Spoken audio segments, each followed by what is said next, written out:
क्या 2026 में चल रहे वॉर का असर कैबिन क्रू जॉब्स पर पड़ रहा है? सुनने में अजीब लगता है, लेकिन एविएशन इंडस्ट्री में अभी रियल टाइम में हो रहा है। रशिया यूक्रेन वॉर अभी चल रही है। इसराइल गाजा कॉन्फ्लिक्ट पूरी तरह खत्म नहीं हुआ और ईरान इसराइल टेंशन भी बढ़ रहे हैं। इनका असर सिर्फ न्यूज तक नहीं, एयरलाइन रूट्स, हायरिंग तीनों पर पड़ता है। 2026 में एविएशन इंडस्ट्री एक इंटरेस्टिंग फेज में है। एक तरफ ग्रोथ, दूसरी तरफ global tension.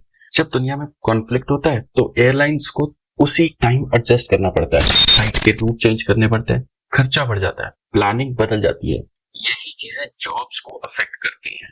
Russia Ukraine war की वजह से फ्लाइट्स रशिया को अवॉइड कर रही है, रूट्स लंबे हो रहे हैं, रिजल्ट फ्यूल ज्यादा लग रहा है, एयरलाइन का खर्चा बढ़ रहा है। इसराइल गाजा कॉन्फ्लिक्ट की वजह से मिडल ईस्ट के कुछ एरियाज रिस्की हो गए हैं, फ्लाइट्स रीरूट करनी पड़ रही है, सिक्योरिटी चेक्स बढ़ जाते हैं, result delay plus extra cost and pressure. अब सबसे इंपॉर्टेंट, इसराइल ईरान टेंशन की वजह से रियल इंपैक्ट क्या है? गल्फ रीजन में एयर स्पेस कभी रिस्की नहीं होता, पर आज के टाइम पे रिस्की है। दुबई, दोहा जैसे हब्स इनडायरेक्टली इंपैक्ट हो रहे हैं, फ्लाइट्स को ऑल्टरनेटिव रूट्स लेने पड़ रहे हैं, रिजल्ट्स लंबी फ्लाइट, फ्यूल कॉस्ट ज्यादा, शेड्यूल डिस्टर्बेंस। अब सबको कंबाइन करके समझो, एयरलाइन पर क्या असर या क्या इफेक्ट पड़ता है? खर्चा बढ़ गया है, रूटीन अनप्रेडिक्टेबल हो गया है, प्लानिंग कॉम्प्लेक्स हो गई है, लेकिन ट्रैवल डिमांड अभी भी खत्म नहीं हुई है।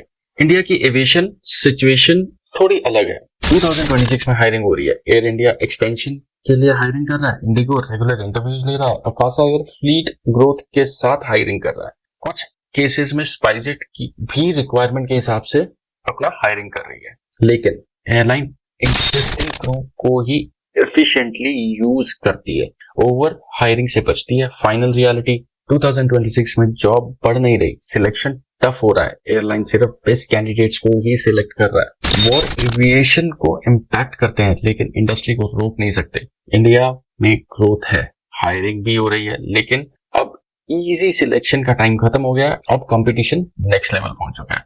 अगर आप भी कैबिन क्रू बनना चाहते हो तो सिर्फ सपना मत देखो, स्मार्ट प्रिपरेशन करो, इंडस्ट्री को समझो और खुद को अपग्रेड करो, क्योंकि 2026 इजी नहीं है। अगर आप भी कैबिन क्रू बनना चाहते हो तो कमेंट करो कैबिन क्रू, मैं खुद आपको गाइड करूंगा। और कैबिन क्रू करियर की रियल ट्रुथ के लिए चैनल को लाइक करो, शेयर करो, सब्सक्राइब करो। मिलते हैं अगली वीडियो में। See you, take care, bye bye.